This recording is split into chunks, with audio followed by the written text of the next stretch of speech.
नमस्कार। मैं हूं विक्रांत यादव और आप देख रहे हैं आपका अपना चैनल दास स्वतंत्र। सोने और चांदी दोनों में इस हफ्ते बढ़िया गिरावट रही और ठीक ठाक दबाव में सोना और चांदी दोनों देखने को मिला। इस बीच ये उम्मीद जागी थी कि अब युद्ध रुक गया है, लेकिन अब एक बार फिर भड़कता हुआ दिखाई दे रहा है। क्या रहेगा अगले हफ्ते और किस तरीके से सोने चांदी पर इस दबाव को देखा जाए, समझते हैं। वित्तीय विशेषज्ञ अजय केडिया जी हमारे साथ जुड़ चुके हैं। अजय सर, नमस्कार। नमस्कार विकास जी। अजय सर, किस तरीके से देखा जाए, जो पिछले हफ्ते सोने चांदी में लगातार दबाव रहा, ये कहा जा रहा था कि युद्ध रुकने के बाद सोने चांदी में बढ़ोतरी देखने को मिल सकती है, लेकिन दबाव अभी भी लगातार बना हुआ है। देखिए विकास जी, मैंने तो ये देखा है कि जैसे हम बाजार में जाते हैं, कोई सेल लग जाती है तो हम खुश होते हैं। हाँ। सोने में भी 28% की गिरावट आ चुकी है ये साल में। और हाँ। चांदी तो 50%, फिफ्टी हाँ। परसेंट ऑफ पे है। तो पहले तो आप चिंता मत कीजिए, सेल तेल में के आपको मजा सोना लीजिए। चांदी में सेल के मजे। दूसरा, आपने बिल्कुल अच्छा पॉइंट उठाया कि हाँ। जैसे हमने ये साल देखा कि जब लड़ाई हुई स्टार्ट तो सोने और चांदी में गिरावट थी। हाँ। अब सीज फायर हुई तो सोने चांदी को बढ़ना चाहिए था। तो हम्म। हमने देखा भी था, अगर आपको ध्यान हो तो 4023 का भाव था सोना। और हाँ। जैसी सीज फायर की न्यूज आई, मार्केट में 150-200 डॉलर की तेजी भी आई। हाँ। बट ये सस्टेन नहीं कर पाई।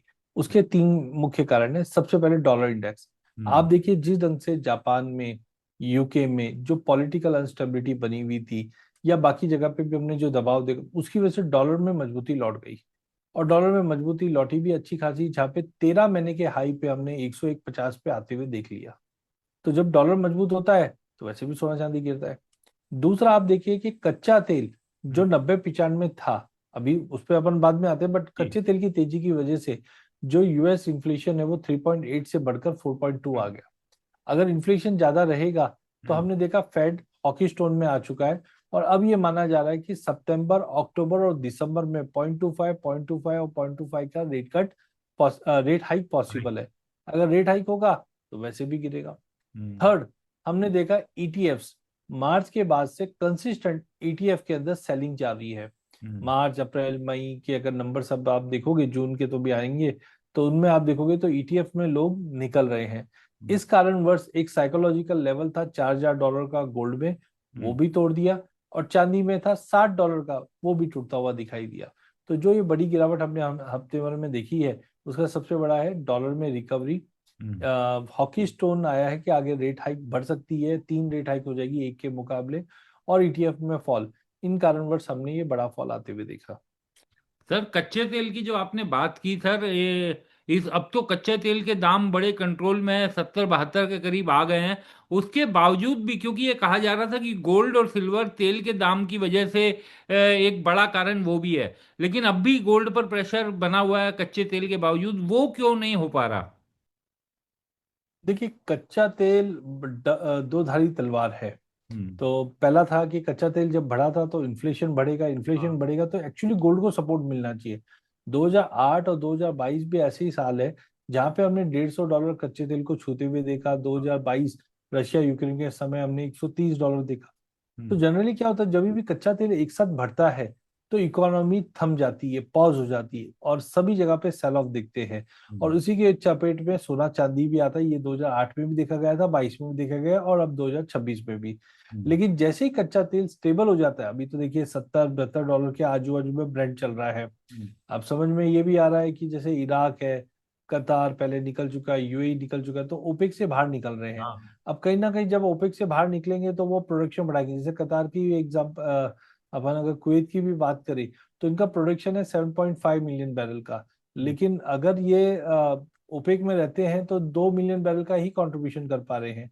तो अब जो इकोनॉमिकल समस्या बढ़ रही है, चाहे वो रशिया हो, चाहे ईरान हो, चाहे इराक हो, तो ये लोग क्या करेंगे, अपनी सप्लाई बढ़ाएंगे। सप्लाई बढ़ाएंगे तो कच्चा तेल टूटेगा, कच्चा तेल टूटता है तो इन्फ्लेशन में कंसर्न्स थोड़े कम होंगे। तो हम्म। वो लॉन्ग टर्म गोल्ड के लिए भी अच्छे नहीं है। बट टाइमिंग मुझे लगता है कि इन्फ्लेशन के नंबर जो आ जाए है वो गोल्ड को सपोर्ट कर रहा है। बट कच्चे तेल में मुझे लगता है कि जो 3 महीने से मार्केट में कंसिस्टेंटली तेजी बनी थी हम्म। और स्टेट ऑफ ऑर्मस बंद था, तो काफी बड़े कंट्रीज के जो स्टॉक थे वो कम हो गए थे। तो रिफिलिंग में वापस जाएंगे तो कच्चा तेल तो मुझे लगता है कि 70 से 80 के बीच में ही अब रहना चाहिए, धीरे धीरे नीचे आएंगे।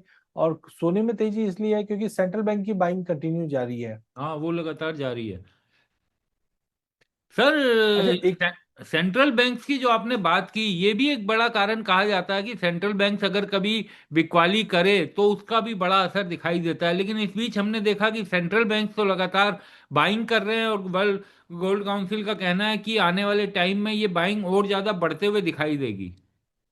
बिल्कुल, अभी हमने थोड़े दिन पहले देखा था, एक पोलिंग भी हुई थी जहां पे 45% हम्म। सेंट्रल बैंकों ने कहा था कि हम ये साल भी गोल्ड ऐड करेंगे, हम्म। क्योंकि इसी चीज को हम बोलते हैं कि ये डी डॉलराइजेशन है।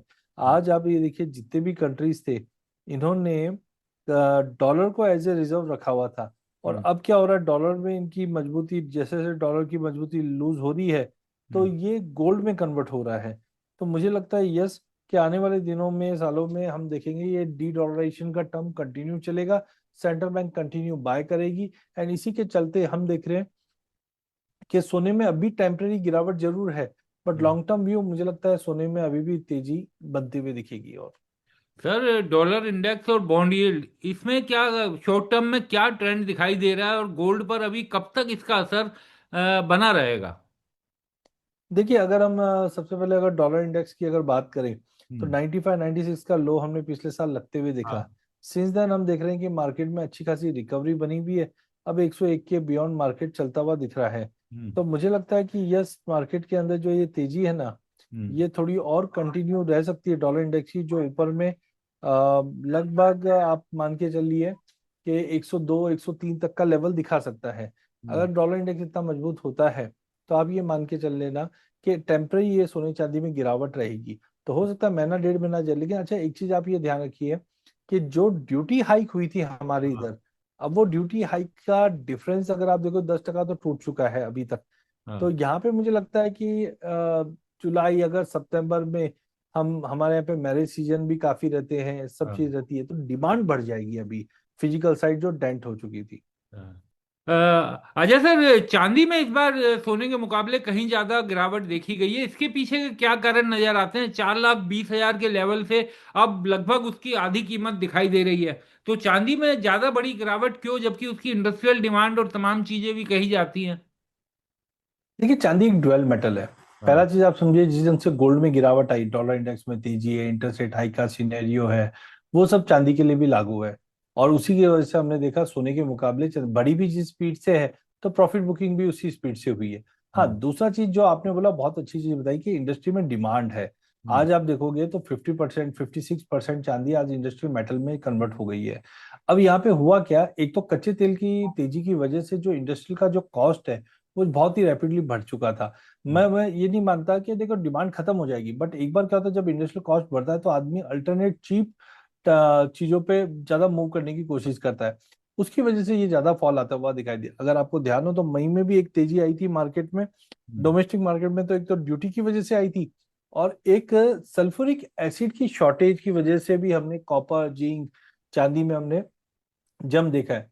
अब वो कंसर्न थोड़े कम भी हुए, इसकी वजह से कॉपर जिंक में भी गिरावट आई और चांदी में भी गिरावट आई। हम्म। हाँ, इसको देखने का अच्छा नजरिया है गोल्ड सिल्वर रेशियो। हम्म। पिछले साल ये गोल्ड सिल्वर रेशियो 100 के करीब था। तब हम बोलते थे चांदी बहुत सस्ती है। हम्म। फरवरी में ये रेशियो 44 तक पहुंच चुका था, तब हम बोलते थे कि कहीं ना कहीं चांदी बहुत ज्यादा महंगी है, इसीलिए मैं करेक्शन देख रहा था। हाँ। अब ये रेशियो 70 के करीब है। तो मुझे हम्म। लगता है 70 72 के करीब रेशियो अगर है, तो ये सस्ती है। तो यहाँ से अगर 2 लाख के करीब अगर कोई लॉन्ग टर्म लेना चाहे, मतलब 2 3 साल का व्यू लेकर चले, तो हम्म। यहाँ से भी ये ताकत रखता है डबल होने की। बट यहाँ से इमीडिएटली कोई ऐसा बड़ा रिस्क तो नहीं दिख रहा। $50 से रैली स्टार्ट हुई थी, इस बार हमने 56 का लो देखा। आनंद फानंद में हो सकता है $50 टच कर जाए। हम्म। लेकिन करंट लेवल से जो चांदी में पहले हमें जो डर लग रहा था, वो अब दिखाई नहीं दे रहा है। लेकर चलना चाहिए अभी लॉन्ग टर्म के लिए। यानी आप कह रहे हैं डबल भी हो सकता है, यानी जो पुराना लेवल देखा था चांदी ने, उस लेवल तक पहुंच सकती है चांदी? बिल्कुल, देखिए आज इंडस्ट्रियल यूज बहुत रैपिडली बढ़ रहा है, और पिछले 7 साल से अगर हम देखें तो चांदी डेफिसिट में है। देखिए, हम्म। चांदी की खुद की कोई डायरेक्ट माइन नहीं है। हाँ। चांदी एक बाय प्रोडक्ट है कॉपर और जिंक से। उसकी वजह से होता क्या है कि कहीं ना कहीं उनकी शॉर्टेजेस कंटिन्यू रहती है। दूसरा, डिमांड में भी आप देखिए, कोविड से पहले इतनी ज्यादा एक्स्ट्रॉर्डिनरी क्लीन एनर्जी की कोई डिमांड नहीं होती थी। अब हम देख रहे हैं कि ईवीज में, सोलार में, एक तो डिमांड इंप्रूव हो रही है, सप्लाई डेफिसिट है, और ओवर एंड अबाउ हमने देखा फाइनेंशियल मार्केट की डिमांड और बढ़ गई है। हम्म। इसकी वजह से चांदी में मुझे लगता है आने वाले टाइम में अभी भी बहुत ही ज्यादा लुक्रेटिव है, फेयर प्राइस है, जो मुझे लगता है कम से कम $150 भी चांदी आ जाए तो कोई बड़ी बात नहीं। हम्म। सर जो बट आपने, उसको 3 से 4 साल लगेंगे। हाँ बिल्कुल, दर्शकों को ये ध्यान में रखना चाहिए, लॉन्ग टर्म की बात हो रही है। सर जो आपने गोल्ड ईटीएफ की बात बताई, लगातार जो गोल्ड ईटीएफ में रुख देखने को मिल रहा है, इससे किस तरह के संकेत दिखाई दे रहे हैं, क्या इससे समझा जाए? देखिए, एमफी के जो नियरेस्ट डेटा आए थे उसमें हमने क्या देखा कि एयूएम थोड़े बहुत इंप्रूव हुए हैं या स्टेबल है, हम्म। लेकिन यूनिक क्लाइंट कोड के अंदर हमने कमी आते हुए देखी है। इसका मतलब है छोटे निवेशक ईटीएफ से निकले हैं, बट हम्म। बड़े नंबर जो है वो अभी भी इंटैक्ट है। तो हम्म। यस, जिस ढंग से मार्केट में वॉलिटिलिटी और प्रॉफिट बुकिंग थी, ये बड़े कारण थे। बट मेरा मानना है कि अभी भी हमारा जो एक्सपोजर है गोल्ड में, अभी भी फाइनेंशियल मार्केट के पॉइंट ऑफ व्यू से बता रहा हूँ, कम है। तो आने हम्म। वाले टाइम में मुझे लगता है कि और ज्यादा गोल्ड में निवेश बढ़ेगा फाइनेंशियल मार्केट। सर ये भी आज मैं खबर कल परसों पढ़ रहा था कि जो हालांकि दिखाई देगा कि जो गोल्ड लिंक शेयर हैं सर, चाहे हम हिंदुस्तान जिंक की बात करें या फिर जो गोल्ड कंपनीज हैं, ज्वेलरी कंपनीज, इन सब पर भी भारी दबाव उनके शेयर की कीमतों पर भी दिखाई दे रहा है। और जो गोल्ड लोन का काम करती हैं उन कंपनियों पर भी बड़ा दबाव दिख रहा है। तो ये भी पूरा इंटरलिंक्ड ही है कि क्योंकि सोने और चांदी की कीमतों में गिरावट दिखी, यही बड़ा कारण इनके लिए भी है। बिल्कुल, देखिए आज कोई भी स्टॉक में अगर मूवमेंट आता है तो उसकी जो जननी है वो है कमोडिटी मार्केट। हम्म। अगर कमोडिटी मार्केट में कोई भी तेजी मंदी होती है तो वो रॉ मटेरियल होता है। अब हाँ। रॉ मटेरियल किसी कंपनी के लिए रहेगा, वो अगर सस्ता होगा तो बेनिफिट है, महंगा होगा तो डेफिनेटली है। अब गोल्ड से रिलेट करें तो गोल्ड लीजिंग कंपनी के लिए अगर गोल्ड का भाव बढ़ता है तो बेनिफिट ज्यादा है। हम्म। बट अभी हुआ क्या, मार्केट टूटना चालू हुआ है, इसके लिए गोल्ड लोन वाली कंपनी में भी गिरावट देख रहे हैं। हाँ। ज्वेलरी कंपनी में एज ऑफ नाउ हमने देखा ड्यूटी बढ़ने की वजह से जो डिमांड में डेंट है उसकी वजह से फॉल था। बट हम्म। हाँ, अब ये लग रहा है कि भाव जिस ढंग से स्पीड से टूट चुका है, हो सकता है उसकी बाइंग वापस लौटती हुई दिखी। तो yes, there is a huge good connect with commodity and equity. क्या कमोडिटी में कोई भी, जैसे हिंदुस्तान जिंक है, क्यों तेजी आई? अरे कॉपर बढ़ेगा तो हिंदुस्तान जिंक का भी बेनिफिट मिलेगा। हाँ बिल्कुल। चांदी बढ़ेगी तो हिंदुस्तान जिंक को भी उसका बेनिफिट मिलेगा। अभी आप देखिए, हिंदुस्तान जिंक 15% टूट चुका है हम्म। पिछले महीने, 1.5 महीने में। क्यों? चांदी में जो फॉल आ रहा है, जिंक में जो फॉल आ रहा है, उसका रिप्लिका है। तो कोई भी स्टॉक कमोडिटी के जो चलते हैं वो कमोडिटी के प्राइस डिमांड सप्लाई के मूव करते हुए ही चलते हैं। सर थोड़ी सी अब आगे की बात, क्योंकि ये कहा जा रहा था कि अब सीज फायर हो गया है, बातचीत चल रही है, लेकिन आज फिर देखा गया कि इराक और कमर्शियल वाहन पर, शिप पर हमला हुआ। तो यानी अनसर्टेनिटी लगातार बनी हुई है। तो अगले हफ्ते अगर ये थोड़ा सा भी बढ़ता है तो क्या अभी जो इस हफ्ते जिस तरीके का दबाव देखा गया, अभी ये दबाव, ये वोलेटिलिटी लगातार बनी रहेगी? देखो, 2 दिन की तेजी का मतलब ये नहीं कि मार्केट अब घूम चुका है। हम्म। अभी भी बादल जो संकट के वो ऐसे ही के वैसे ही है। हाँ। तो मुझे लगता है यस, टेक्निकली ओवरसोल्ड था, इसके लिए हो सकता है सोमवार मंगलवार थोड़ा बाउंस कर जाए, वहां पे रिव्यू करना चाहिए।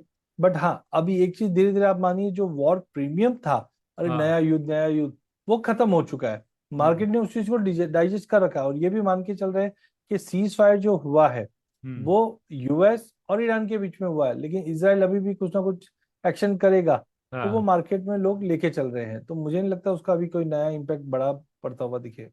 और जो सर साल के एंड को लेकर जो बड़े बड़े किए गए थे दावे कि गोल्ड का ये लेवल देखा जा सकता है, गोल्ड 6,000 5,500 उस लेवल तक इसी साल के अंत तक आ सकता है, क्या वर्तमान परिस्थितियों को देखकर लगता है कि ऐसा होने की उम्मीद है? देखिए, मुझे लगता है सेकेंड हाफ तो थोड़ा सा मुझे इनिशियली रिकवरी वाला लग रहा है। हम्म। Q3 में हो सकता है हम बॉटम बने, लेकिन Q4 में तेजी फिर से चालू हो जाएगी। हम्म। क्योंकि डी डॉलराइजेशन बहुत बड़ा काम है, और चांदी सोने में मुझे लगता है Q4 में वापस रिकवरी बन जाएगी। और जो शार्प फॉल आया है, हम्म। इसकी वजह से होगा क्या, कहीं ना कहीं फिजिकल डिमांड इंडिया, जब चाइना, इनमें इंप्रूव होते हुए दिखेगी।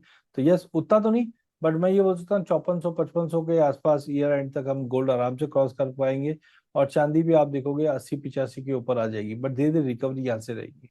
सर इस समय मेरा अंतिम सवाल होगा कि क्या इस समय, क्योंकि लोगों के मन में ना बहुत से सवाल हैं कि अभी और ज्यादा डिप जाएगा, क्या अभी इसको खरीदना चाहिए, तो क्या लोगों को एक सलाह देंगे? क्योंकि जब चढ़ता है तब तो खरीदने में लोगों को दिक्कत नहीं होती, लेकिन जब डाउन होता है तो खरीदते हुए वो 10 बार सोचते हैं कि इसमें निवेश करें या ना निवेश करें। देखिए, मुझे लगता है लॉन्ग टर्म व्यू तो मेरा अभी भी बुलिश है। हम्म। शॉर्ट टर्म में हाँ, जो हमने पहले आगाह भी किया था, यहाँ हाँ। पे मुझे लगता है कि मार्केट में एक प्रॉफिट बुकिंग आनी चाहिए थी, वो आ चुकी है। हम्म। जाने में नीचे में 5-7% का और गिरावट देखने मिल सकता है सोने चांदी में, बट उसमें घबराने की जरूरत नहीं। आप लेके चलिए 3-4-6 महीने में, फेज मैनर में लीजिए, लेकिन जो व्यू है आप 2.5-3 साल का लेके चलिए। यहाँ हम्म। से भी मुझे लगता है कि जिस ढंग से डी डॉलराइजेशन सेंट्रल बैंक की बाइंग है, गोल्ड डबल होने की ताकत रखता है। और चांदी वैसे भी इंडस्ट्रियल मेटल है, यहाँ पे हाँ। इंडस्ट्रियल डिमांड भी बढ़ेगी और चांदी सोने को फॉलो भी करेगी। रेशियो इस वक्त 70 है। मेरा मानना है अगले साल भर के अंदर अगर हम बात करें तो हम 40 के नीचे होंगे। रेशियो का टूटना मतलब गोल्ड के मुकाबले चांदी ज्यादा चलना। तो मैं चांदी पे ज्यादा बुलिश हूँ अभी भी सोने के मुकाबले। चांदी पर ज्यादा बुलिश है। तो सर आपने दोनों को, लेकिन ये कहा है कि चांदी और सोना दोनों आपको लॉन्ग रन में थोड़ा डबल होते हुए दिखाई दे रहा है। थोड़ा लॉन्ग टर्म नहीं बोलेंगे उसको, हम बोलेंगे 3 से 4 साल हाँ। एटलीस्ट 2030 तक। देखिए, कमोडिटी की सुपर साइकिल 2019 से स्टार्ट हुई है, और जब भी ऐसी सुपर साइकिल चलती है तो ये हम्म। 10-12 साल की रहती है। तो जनरली 10 साल हम पकड़ के चलते हैं। तो 2030 तक मुझे लगता है, जैसे हमने देखा भी है, सोना डबल होता हुआ देखा, हाँ चांदी को बिल्कुल देखा देखा, है। हर एग्री कमोडिटी देख लीजिए, कॉपर देख लीजिए, सभी डबल हो रही है। तो हम्म। मुझे लगता है यस, अगर 2030 तक की अगर बात करें तो जो चांदी आज 2 लाख पे है वो आपको आराम से 4 नहीं 5 लाख का लेवल दिखाएगी। जो सोना इस वक्त करीबन 1,40,000 तक चले गया था, वो आपको करीबन 2.5 से 3 लाख के आसपास भी आता हुआ दिखाई देगा, बट स्ट्रांग है। जी, बहुत बहुत शुक्रिया अजय सर, आप हमारे साथ जुड़े, चर्चा में शामिल हुए। बहुत बहुत धन्यवाद।